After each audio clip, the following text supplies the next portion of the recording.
Welcome to the Climate Hour. I'm your host, Bob Grove. Today, we're going to talk about prospering in a post climate change world. Prospering may sound like it has financial overtones, but I think there's more to it than that. I think a prosperous life is one filled with joy and love, full of friends and community. I think we're prosperous when we have our health and we can enjoy fresh air and water. I think prosperity is measured by the wealth of our daily activities and not by the balance of our bank account. So here's the deal. Scientists started blowing whistles about climate change in the 1980s. That's over half a century ago, far too long ago to avoid or stop climate change now.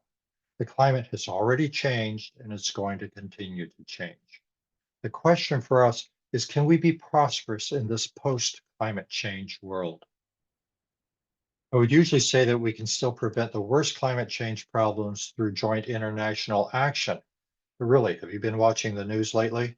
The United States withdrawing from the Paris Climate Accord, withdrawing from the World Health Organization, the US restricting offshore wind and renewable energy production on public lands, declaring a national energy emergency to increase extraction of fossil fuels. And it's not just the United States. Governments are backing away from climate goals all over the world. So, given the current political trends toward climate denialism, how do we prosper in a post-climate change world? This is the point where I would usually introduce my guests, but we're going to try something different today, something new. Today it's just going to be you and I, me talking directly to you, because the climate crisis has evolved to the point where it's very personal. It's just you or I facing a world that is changing faster than ever, facing a world where major governments and corporations have decided that short-term profits outweigh long-term survival, facing a world that is shifting away from shared globalism toward national populism, a shift from global climate solutions to national competition for dwindling resources. It's becoming more and more a scary place. So you and I need to talk. We not only have to face the daily impacts of climate change, but now we have to face a political landscape intent on making the climate crisis worse. Drill, baby, drill.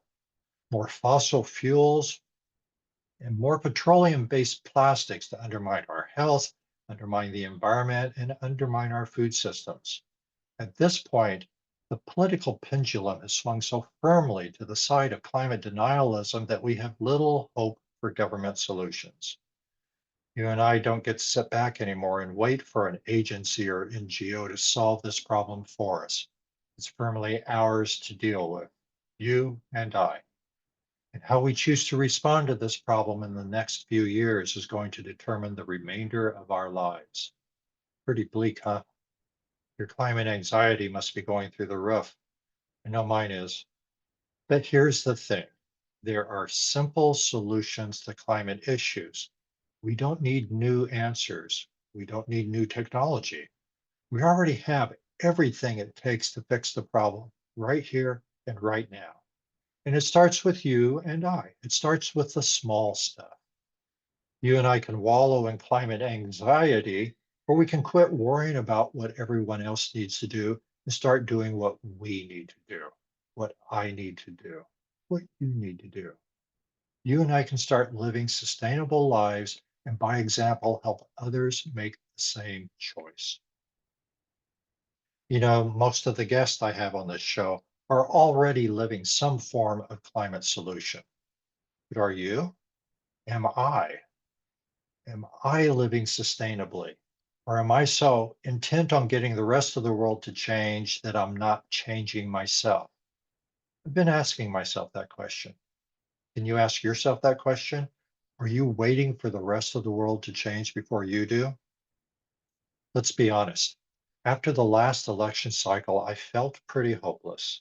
All those government agencies and international treaties that were supposed to fix this for me, well, they seem suddenly pretty useless.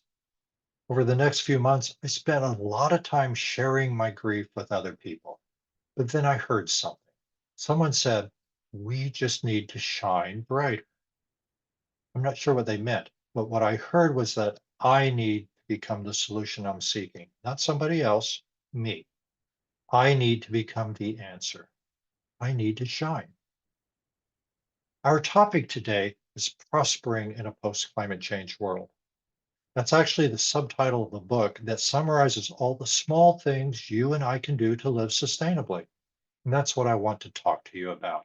What you and I can do right now to live sustainably without relying on the government to fix us for us.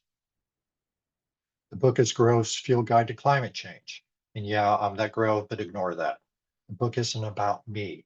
The book is the summation of research and workshops we've done at the Climate Council over the past decade. And it's free to schools and any other group that wants to start living sustainably. Climate is a really big issue. I mean, how do you and I even begin to address something this complex? Even if we don't let it overwhelm us, it's far too easy to spend all of our time and money digging out of the last disaster instead of preparing for the next. How do we shine brighter?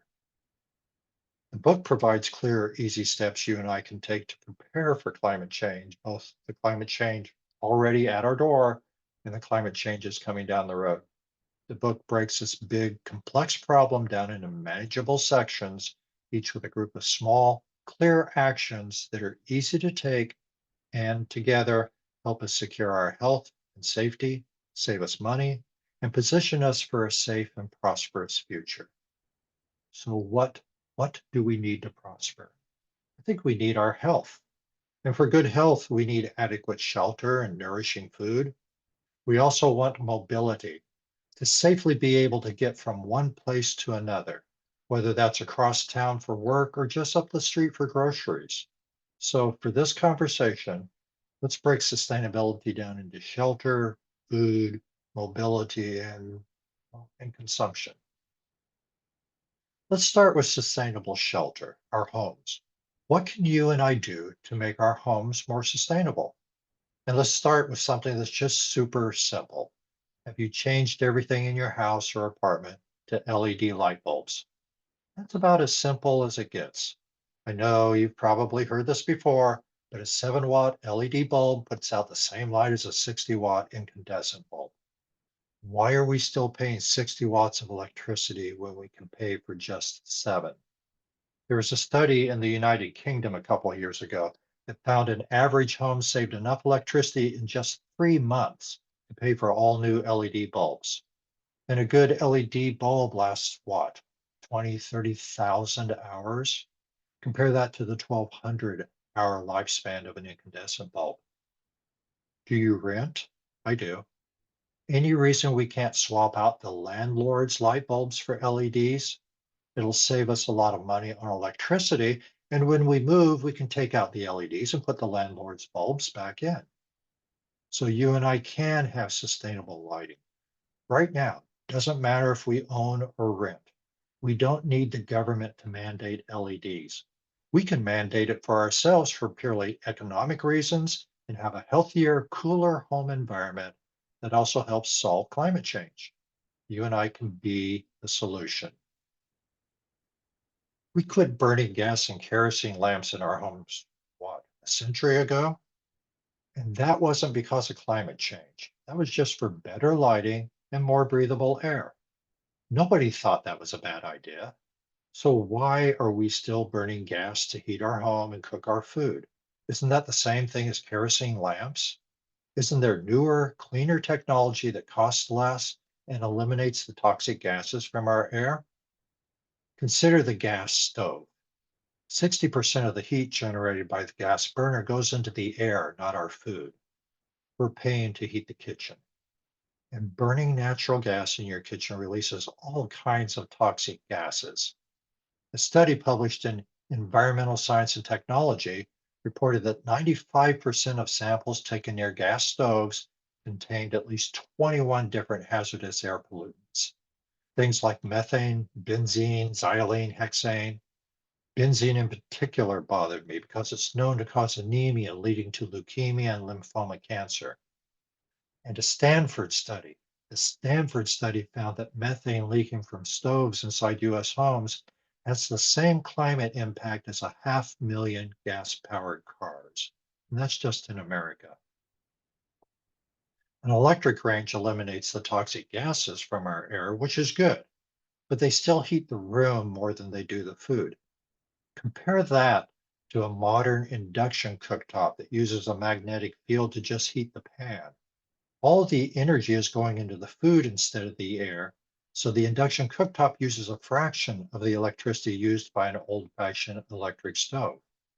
You and I can pick up a portable induction cooktop for what, around $40, and we can be the solution right there. What about gas furnaces and gas hot water heaters? The EU and Japan have been using ductless mini split heating and cooling and on-demand hot water heaters for 40, 50 years now. These technologies save lots of money, use less electricity, and provide a cleaner, healthier environment. Why does it always take half a century for the latest envirotech to reach places like the United States? Doesn't make sense. But I know that those technologies are here now, and we don't need the government to tell us to shut down our gas stoves. You and I can do it ourselves because it's better for our health, good for the environment, and it saves us money. If you're buying a new home or remodeling, you can save a lot of money in eliminating the extra water lines and furnace ductwork when you install on-demand hot water heaters and ductless mini splits. Traditional home construction uses two water lines, one for cold water and a second one running from the central hot water heater to carry hot water. So that's two water pipelines running to every bathroom, kitchen, and sink in your house. If you install small on-demand hot water heaters near the faucets, you totally eliminate the second pipeline, and you eliminate all the heat loss from that pipeline.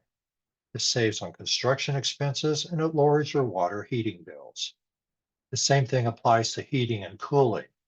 Traditional home construction uses a gas furnace, an electric air conditioner, and lots of sheet metal ductwork to blow hot and cold air through the walls to registers in each room. That's how we've lived for years. If you install a new modern ductless mini split system, you eliminate all the ductwork and registers, and you actually eliminate the furnace. You just have an air conditioner light heat exchanger sitting outside and an inverter mounted on the wall inside. A small insulated pipe runs between the outside exchanger and the inside inverter to move heat into or away from the room, heating or cooling it. A single heat exchanger can drive 8 or more inverters, so you can set different temperatures in different areas of your house. A ductless mini split saves lots on construction costs by eliminating the furnace, the ductwork, and the registers. And it creates a healthier environment by eliminating all the dust, mites, and allergens that live in the ductwork. If you rent, do what I do. Along with changing out all the old light bulbs to LEDs, part of my move in is to turn off the gas or electric stove and set a portable induction cooktop on top of the old stove. It saves me money, lowers electricity, it cooks better, and it doesn't release heat or toxic gases into my air. And I use a portable air fryer convection oven for baking, so I don't need that stove range at all. How about laundry? Do you have an electric clothes dryer? That's good. It's better than gas. But did you know that clothes dryers use more electricity than any appliance in your home? And who decided that you and I needed to dry our clothes inside anyway? Whatever happened to hanging our clothes on a clothesline? I suppose there might be problems with rainy weather and apartments might not have clotheslines, but we can always use an indoor drying rack. Europe's been using drying racks for decades. Nothing new there. They make clothing last longer. They add healthy humidity to an indoor air supply. They are simple, common sense solutions that are healthy, save us money, and are good for the environment. So that's all inside the home. What about outside? Do you have a yard? Are you still using a gas lawnmower? Why do we need to burn fossil fuels to maintain a yard when there's so many electric yard tools available? Even more important in this day and age, why are you mowing grass? That is so 50s. Native ground covers and other vegetation is going to sequester more carbon from the air, provide your home with more shade and shelter, require fewer yard tools, take less of your valuable time, and can even provide you with fresh fruits, nuts, and berries if you so choose. You know, all of the sane people in the room agree that burning fossil fuels contributes to global warming and climate change. Probably going to get in trouble for that statement. But if we want to stop burning fossil fuels, then you and I need to stop using them. And that starts in our homes. Which brings us to mobility. Transportation is the poster child for burning fossil fuels. If you and I want to free ourselves from fossil fuels, we need to rethink how we get from one place to another. The obvious solution is to get fossil fuels out of our lives and to get ourselves into an electric vehicle. Despite government backpedaling, we can be pretty sure that electric vehicles are here to stay. They're cheap, they're efficient, and they're a lot easier to maintain than gas cars. Right now, I'm looking at a new 2025 four-door hatchback for around 28,000 that does 0 to 60 in 6 seconds and has a 300-mile range per charge. That's faster than about the same range I can go on one tank of gas in my gas car. That's really pretty sweet. It's sustainable and it's available right now. It's not going to get me across the country, but it's going to get me across the metro area and back 2 or 3 times. And it's going to do it a lot faster and for a lot less money than my gas car. So, what about emissions? Is an EV sustainable if I'm charging it with electricity from a fossil fuel burning power plant? Well, it turns out the answer is yes. The Union of Concerned Scientists found that even when we charged cars using electricity produced by burning fossil fuels, an EV produces 51% fewer emissions over its lifetime than a gas-powered car. And the US Department of Energy reports that scheduled maintenance on an EV costs 40% less than a gas car. And the Michigan Transportation Research Institute reports that it costs 57% less to operate an EV than a gas car. So it doesn't matter where your electricity comes from. Using electricity is always going to be healthier, cheaper, and better for the environment than burning fossil fuels, whether that's in your car, whether that's a furnace, a hot water heater, or a stove. And once we're electrified, you and I do have options. Lots of local utilities now have wind and solar farms, and they'll offer us a special wind or solar rate for our electricities. These rates tend to be a little higher because, well, frankly, they're greedy and they want us to pay for installing their new wind and solar farms. So we're trading off cost reduction for a more sustainable environment. And that does help us shine. And what about installing your own solar panels? They're going to pay for themselves over time, and then we get free electricity. And we're not talking about a whole a roof full of solar. You could just install a couple solar panels to help lower your electric bill. What about those of us in apartments or rental homes? How do we benefit from solar panels? Turns out that Europe is way ahead of us again. They have an entire industry providing turnkey balcony solar solutions. Germany already has panels installed in 1.5 million balconies. You just hang the panels on your balcony rail, run a cord through a window, plug it into a normal electric outlet, and it reduces your home electric bill around 30%. When it's time to move, just pick it up and take it with you. Hmm. Let's circle back around to governments and politics again. We generally depend on our government to manage our shared infrastructure and assure the common good of the people. Things like mass transit, power plants, utilities, they all fall firmly into the common good of the people. So, what happens when government leaders start serving the profits of the wealthy instead of the good of the people? How do you and I adapt to this reality? I think it comes back to picking our fights and controlling what we can control.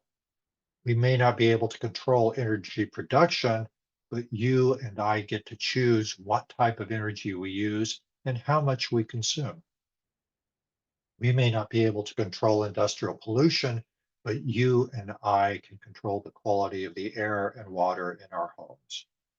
We may not be able to make our voices heard in the new public forum, but you and I can talk about how to prosper in a post climate change world, and we can share these ideas with our friends and form our own communities to work on sustainability. We don't have to set ourselves on fire on the steps of Congress. You and I can shine in our own small ways and make a difference in our lives. And by doing so, light a beacon for others. All these ideas for getting rid of fossil fuels, getting them out of your life, and reducing your consumption of electricity give you control and help you prosper. And there's more. I mean, as nice as an electric car is, if we really want to walk the walk, we should really just walk. The US Federal Highway Agency reports that 28% of all auto trips are less than a mile, and that's 50% of all trips are less than 3 miles. I can walk a mile. I think I'd actually be healthier if I walked a mile every day. And I know I can bike 3 miles, probably faster than getting the car out of the garage and then finding a parking place. Biking, walking, and other forms of active transportation make us healthier, save lots of money, and totally divest us from fossil fuel use. Wouldn't it be great if you and I could simply not own a car? Think of the money we'd save, and not just on the purchase price. There's all the ongoing fuel, insurance, taxes, and maintenance expenses, not to mention the anxiety and stress that comes from our car breaking down or getting involved in a traffic accident. After our home, our car is probably the second biggest expense we have. Wouldn't we be more sustainable and prosperous if we could cut the cord holding us to a car? So can we envision a life where we don't have to own a car? Can we work from home or commute to work on foot or by bus? Are there groceries and other necessities within walking or biking distance of our home? Are there free or cost-effective delivery services that could replace our car? When we move to a new home or apartment, can we think about mobility options? Can we choose a residence because it's near services and mass transit? And what about mass transit? Europe, United Kingdom, Asia, Japan. Most of the developed countries around the world have modern high-speed electric rail systems, streetcars, trams. You can take mass transit anywhere. The United States, not so much. If you live in a large metro area, places like New York, Chicago, San Francisco, you've got good mass transit and cutting the cord on a car is pretty easy. What about the rest of us? I bet you have a bus stop near your home. I know I do. Can you and I choose to take a bus ride instead of hopping in a car? Wouldn't that make us more prosperous? What about those of us living in households with multiple adults? Do we have to have a separate car for each adult? Is it possible for us to agree to share a car, split the expenses, and slash our auto-related emissions? Wouldn't that build better community? Wouldn't that make us more prosperous? It's surprisingly easy to build community. All of us already have a sphere of influence, the people you live with, friends and colleagues at work, your followers on social media, like-minded family members. The book ends each chapter with lists of talking points and action items. So it's easy to bring up a talking point in conversation or to post it on social media. All the things I'm sharing with you right now are talking points from the book. And if you want to dig deeper, the book has footnotes and references to websites and services and all kinds of other stuff. The book's action items makes it easy to become the solution. You just pick an action item to work on and then tell people what you're doing. Just talk about your day. You don't even have to mention climate change. For instance, if somebody asks you what you've been doing, you can say, I've been swapping all the light bulbs out for LEDs. They're lowering my electric bill. And those LEDs last 20,000 hours. I'm not going to buy new bulbs for what, 5, 10 years? It's crazy. Or how about when somebody comes up and says, what you doing this weekend? I'm putting an on-demand hot water heater on my shower. I'm just so tired of waiting for my shower to get hot. This new water heater is going to give me instant hot water and pay for itself by lowering my water bill. It's talking about your action items that make you shine. And when you shine, a community automatically builds around you. I recently moved to a town of around 45,000 people. I share a rental home with two other adults. I'm lucky enough to work from home and have groceries and retail within a mile, so walking distance. There's a bus stop a block away, and my town is progressive enough that it provides us with free bus service. There's bike share stations all over town, and the bus driver gives me a code for a day of free bike share when I get off the bus. I have a Toyota Yaris that I share with the household. They use it for longer trips, and I take it to Costco every couple of months to load up on bulk food items. I'm going to replace my Yaris with that 2025 electric vehicle I mentioned, and I'm going to plug it into my 2020 220 dryer outlet for charging. I'll put it on a timer and charge it between midnight and 8 a.m. to get the lowest electricity rates. At that point, I think I'm going to be fully divested from fossil fuels. I have battery powered yard tools. I've got the portable induction cooktop in the kitchen. I've swapped the landlord's bulbs out for LEDs. I've even replaced all the petroleum based plastics in my kitchen with glass containers and metal utensils. Think I'm starting to shine a little, and I really haven't done anything extraordinary. I certainly haven't depended on government to make this possible, although the free bus service is nice. I've just considered my options and made choices that help me prosper. You can do the same. You can make good choices and shine. You're listening to the Climate Hour. I'm your host, Bob Grove. We're talking about prospering in a post climate change world. One of the choices you and I have to make in a post climate change world is how to feed ourselves. Climate obviously affects our food systems, and industrial farming has a surprising effect on climate. Agriculture is the world's second leading cause of climate change, responsible for 24% of all global greenhouse gas emissions. That's more emissions than all the world's cars, trucks, planes, trains, and ships combined. Our current industrial food systems are simply not sustainable. The climate being changed by the food system is destroying the land that those food systems depend on. It's a vicious cycle, and the system is going to collapse. Food prices are already skyrocketing, and the battles over food tariffs are just going to make it worse. If you and I are going to prosper in this post climate change world, we need to reduce our dependence on industrial foods. And there's lots of reasons to start doing that right now. Our industrial farming system sterilizes the soil with herbicides and pesticides, and they use nitrogen fertilizers to force the plants to grow. This is repeated until the soil is totally dead, and we end up with foods that are missing the organic compounds and micronutrients needed for a healthy diet. We're forced to take supplements to replace the missing nutrients, and the cost of the supplements just adds to the rising cost of food. Our Western diet, the big Western diet with all of its prepackaged foods, refined grains, red meats, fried foods, sodas, candies, and fatty dairy products. It's the world's leading cause of chronic diseases like obesity, diabetes, heart disease, cancer. Not to mention the Western diet's general rejection of all the healthy fruits, vegetables, whole grains, fish, nuts, and seeds.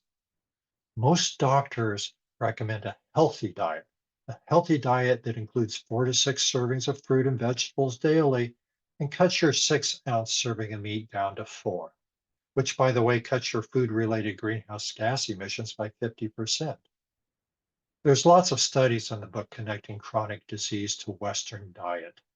For example, the World Health Organization reports that a healthy diet helps to protect against non communicable diseases, including diabetes, heart disease, stroke, and cancer. Of course, the United States withdrew from the World Health Organization, so I guess that doesn't apply to Americans anymore. But what about the CDC? They report that adults who eat a healthy diet live longer and have a lower risk of obesity, heart disease, type 2 diabetes, and certain cancers. There's that same list of diseases we see over and over again. The National Institutes of Health reports that healthy eating can lower your risk for heart disease, stroke, diabetes, and other health conditions.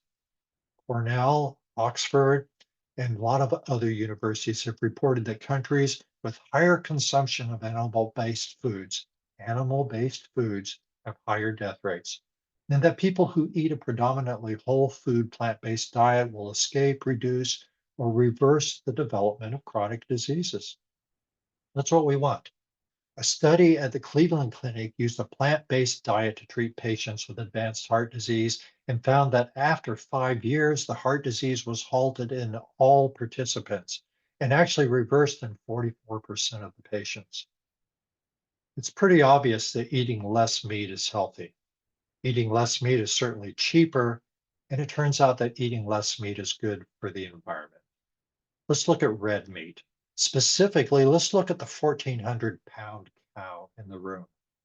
Beef's gotten a really bad rep lately, and if we stop and look at the numbers, we can see that the bad reputation is well deserved.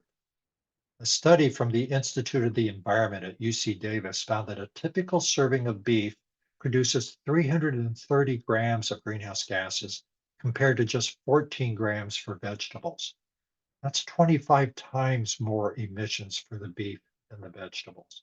And beef produces 6 times more emissions than chicken and other meats. It takes 4.5 acres of land to feed enough cow for one person on a meat diet. Compare that to just 1/3 acre to feed someone who doesn't eat the cow. It takes 22 gallons of water to grow a pound of tomatoes compared to 1,852 gallons of water to grow 1 pound of beef. You can grow 37,000 pounds of corn on 1 acre, or you can raise 350 pounds of beef. 83% of the world's farmland is used to raise beef and their feed crops, but beef only provides 18% of the world's calories. Beef is a problem. And what about longevity? Do you and I want to live longer? National Geographic did a cover story a few years ago that looked at world age statistics and identified 5 regions of the world with the highest concentration of centenarians, people over 100 years old. They found that people living in these regions had several things in common. They didn't smoke. Their lives involved some form of regular moderate physical activity, and they ate a plant-based diet heavy in legumes. That's beans, peas, and lentils. It turns out that dried legumes are super cheap, have a shockingly long shelf life, and are one of the most nutritious foods people can eat. They're also super rich in protein, making them a great substitute for meat. All the studies in the book agree that our choice of diet has a major impact on the environment, on our health, and even on the economy. Most of the studies compare a Western diet to a healthy diet, that's the diet with less meat, to a vegetarian diet to a vegan diet. The vegan diet consistently scores best in every study, but not that much better than a vegetarian diet. And the vegetarian diet is not that much better than, say, a Mediterranean diet, which includes lots of fruits and vegetables, olive oil, and small servings of chicken and fish. So you and I don't need to be vegan. We don't even need to be vegetarian. We just need to back away from the meat heavy Western diet if we want to be healthy and prosperous. So here's the thing. Can you and I break long-standing food habits? Can we ignore the corporate marketing machine that wants to keep us hooked on red meats and processed foods? Are you and I willing to rethink how we eat in order to increase our health and prosperity? I think we can. If you and I can choose to drive an EV, certainly we can choose what we put in our mouths. We can retrain our taste buds. Food cravings are just like any other addiction. You stay away from something long enough and you quit wanting it. I became vegan while researching diet for the Climate Council, and it really wasn't that hard. I always enjoyed soups and curries, noodles, Thai, Asian, and they have lots of vegan options, lots of spices for taste. I weighed 220 pounds when I quit eating meat, and I lost 35 pounds the first month. I felt great. For the first time in my life, I could run half a mile without getting winded. My weight stabilized at a healthy 185, and I still feel great today. I've added fatty fish back into my diet, mostly to raise my healthy cholesterol levels, but also just because I like fish. So I've basically arrived at the Mediterranean diet. I just took the long way around. You don't need to take the scenic route like I did. You can prosper by just removing red meat from your diet. Replace it with fish and chicken. Have some pork if you want. It's definitely not as healthy, but it has about the same effect on the environment as chicken. Just eliminate the beef. You'll be saving money, eating healthier, and that's 4.5 less acres of Amazon rainforest that needs to be cut down to feed you beef. The less meat we eat, the more you and I prosper. We can choose smaller portions of meat. We can choose meals that are meat free. Today, it's easier than ever to be vegan. There's all these amazing plant-based meat products that taste just like the real thing. Really, you can't tell the difference. Of course, if we want to shine, we need to move away from the processed foods, and that includes plant-based meats. And let's get over the whole protein argument. All proteins are built out of just 20 different amino acids, and plants contain all 20 of them. Animals can make 11 amino acids, but not the other nine. These nine are called the essential amino acids. Animals have to get them from plants, either by eating the plant or by eating another animal that ate the plant. Different plants have different amino acids. Some plants, like tofu, pistachios, pumpkin seeds, they have all nine of the essential amino acids and can totally replace meat. Other plants need to be mixed together to replace meat. Combinations like beans and rice, hummus and pita, crackers and a bean chili, refried beans and tortillas, those all replace meat. Which brings us to how we eat. Do we spend a lot of money eating out? Do we eat microwave meals that cost us $4 to $5 a pop? What about fast food and grabbing snacks at the convenience store? These things are not sustainable.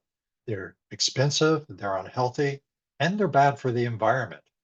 If we want to prosper, you and I need to figure out how to source our own food and prepare it.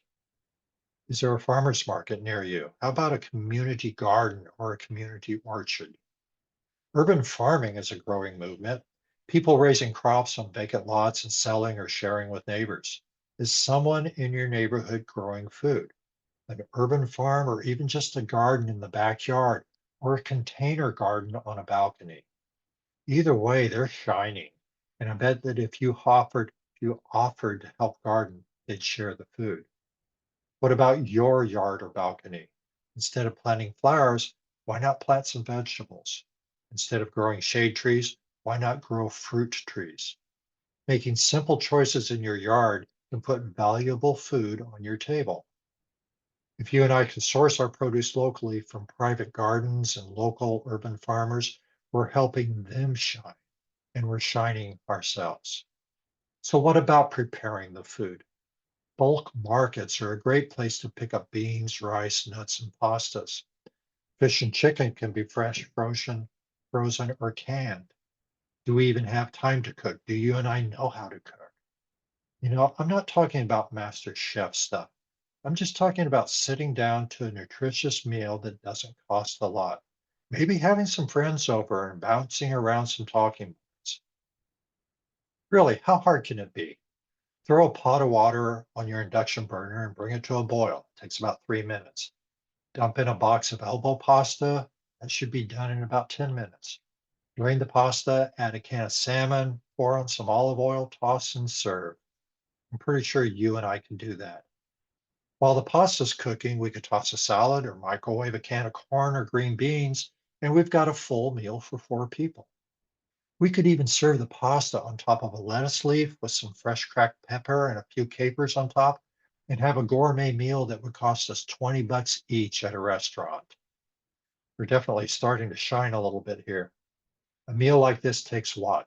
15, 20 minutes from cabinet to table, which is less time than it would take you to get in the car, drive to a restaurant, be seated.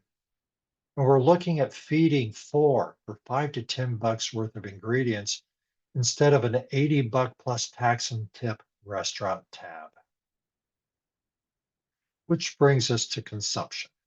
How can you and I prosper when we've been conditioned to spend everything we make on the latest processed food or fast fashion or some new fad novelty gadget thingy. We can't. We can't prosper. This cycle of consumption and constant marketing that is filling our homes, overflowing the landfills and spilling into our rivers, lakes, and oceans is just not sustainable. You and I can't buy our way out of this. We have to break our need for overconsumption in order to prosper. Manufacturing emits 21% of global greenhouse gases. That's right up there with power production and agriculture. You and I don't have much control over factories, but we do have control over which products we buy.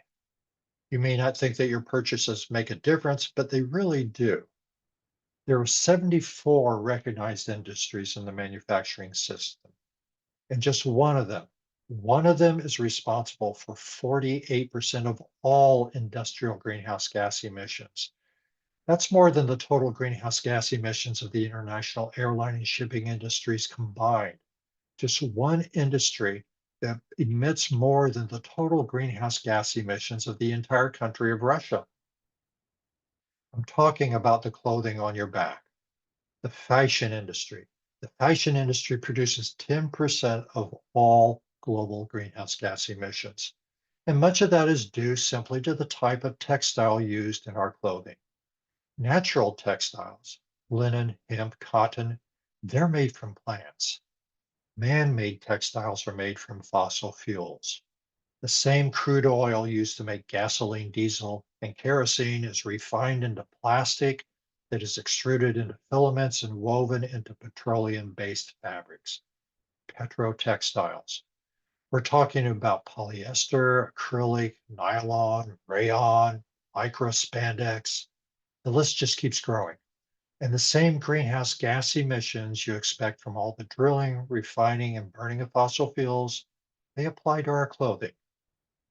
The energy required to manufacture something is a good measure of its greenhouse gas emissions. For instance, it takes 35 megajoules of energy to produce a kilogram of steel.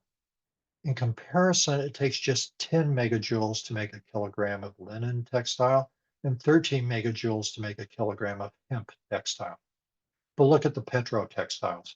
It takes 125 megajoules to make a kilogram of polyester and 250 megajoules to make a kilogram of nylon. That's 10 to 20 times more energy to make petrotextiles than steel. Over 60% of all textiles are now petroleum based. 80% of that is polyester. Around 60 million tons of polyester was made in 2021. And making polyester releases over 1.5 trillion pounds of greenhouse gases each year. That's about the same emissions as 185, 190 coal-fired power plants. And what about health issues? The fashion industry produces 20% of global industrial water pollution and uses over 10,000 synthetic chemicals and compounds to produce our clothing. 30% of those chemicals and compounds are considered toxic or cancerous. The same problems we have with chemicals leaching from plastics into our food apply to chemicals leaching from our clothing into our skin. A few years ago, a new polyester uniform in the airline industry caused flight attendants to develop serious breathing problems and allergic reactions. Some of the reactions were so severe that flight attendants were being sent to emergency rooms. After the usual industry denial, the flight attendant unions commissioned testing and found significant levels of lead, arsenic, cobalt, antimony, dispersal dyes, and other toxic chemicals in the uniforms. A 2018 study at Harvard found that the number of flight attendants with multiple chemical sensitivities doubled after the introduction of these new uniforms. One of the studies said that flight attendants are the canary in the coal mine because of the length and consistency of their exposure, noting that the rest of us are being exposed to the same chemicals in our clothing. We just don't notice it because we don't wear it as much. How about cost issues? The latest piece of fast fashion will cost us 10 to 20 bucks. A nice linen shirt could set us back $80 to $100. But isn't that linen shirt going to last for several years? And won't fast fashion fall apart and end up in the landfill after a couple months? If we compare the cost of, say, six fast fashion items a year to one sustainable piece of clothing, the cost difference goes away. In many cases, the sustainable option will be cheaper. It's easy enough to read the labels and pick natural fabrics, and you don't need to memorize the confusing, ever growing list of man made textiles. Just look for the three natural fibers: linen, hemp, and cotton. Changing how we dress can make us more prosperous. Sustainable, natural fabrics save us money in the long run. They're better for our health and certainly better for the environment. You and I can choose to buy less and wear it longer, which makes us shine even brighter. And we can lower consumption even more by changing the way we shop for clothing. Before we run out for something new, you and I can shop our own closets and drawers to find a great piece of clothing we forgot about. When we do go shopping, we can shop the secondhand and vintage stores to find classic pieces of clothing that are already in the environment. We don't have to buy new. We can even build community by shopping our friends' closets and trading pieces of clothing. Clothing can be cost effective, healthy, and sustainable. Just like the choices we make to have a prosperous home and diet, you and I get to choose what we wear. And our choices don't have to be driven by consumerism. You and I get to make sustainable choices for ourselves, and by voting with our pocketbooks, help direct manufacturing toward more sustainable products. If we stop buying it, they stop making it. So here's the simplest, most effective action you and I can take to shine in the area of consumption. Just stop buying fast fashion.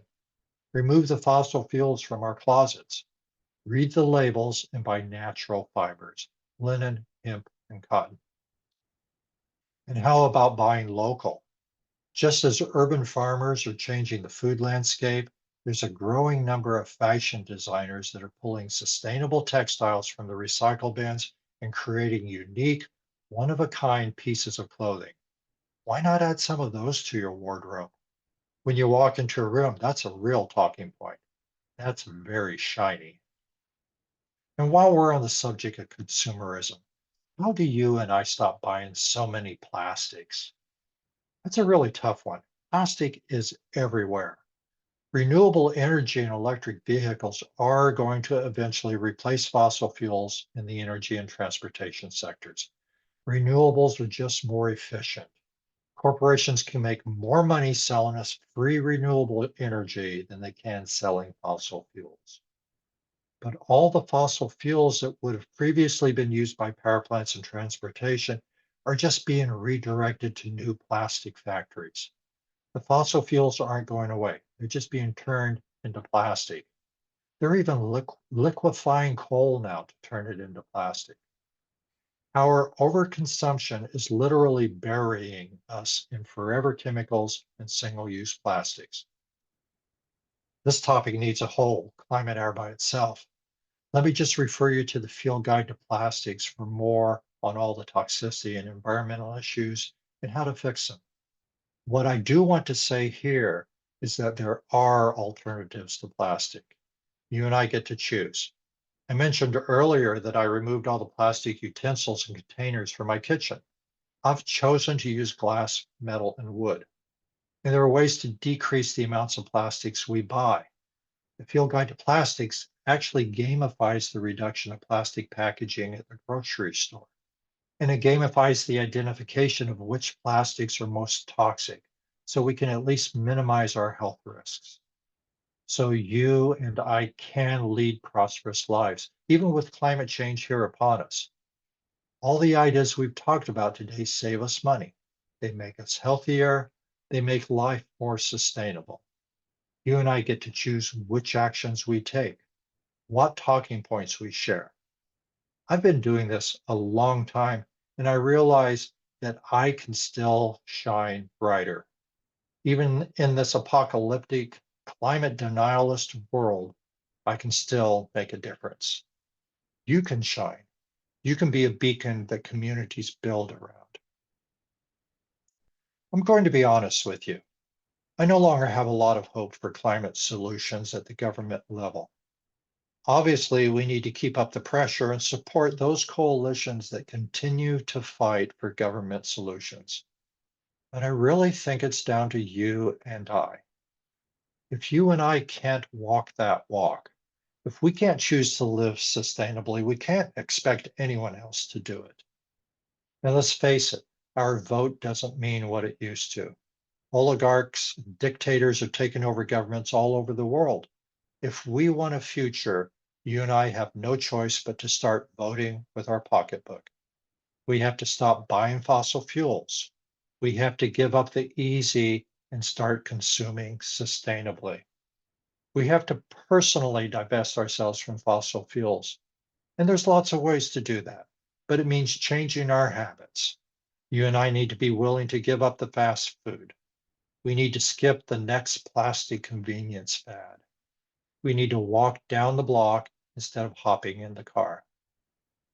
If you and I can do that, we can get others to do it. You and I are the start. You get to choose what the world is going to look like by your example.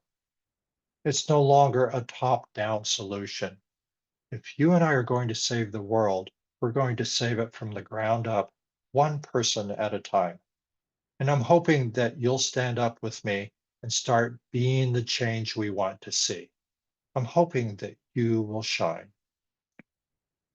You can learn more ways to prosper in a post-climate change world by visiting Amazon and searching for Grove's Field Guide to Climate Change. And you can request free copies of the book for your schools and groups by visiting climategkc.org. As always, thank you for listening to the Climate Hour. We welcome your questions and feedback. You can learn more about the Climate Hour at climatehour.net.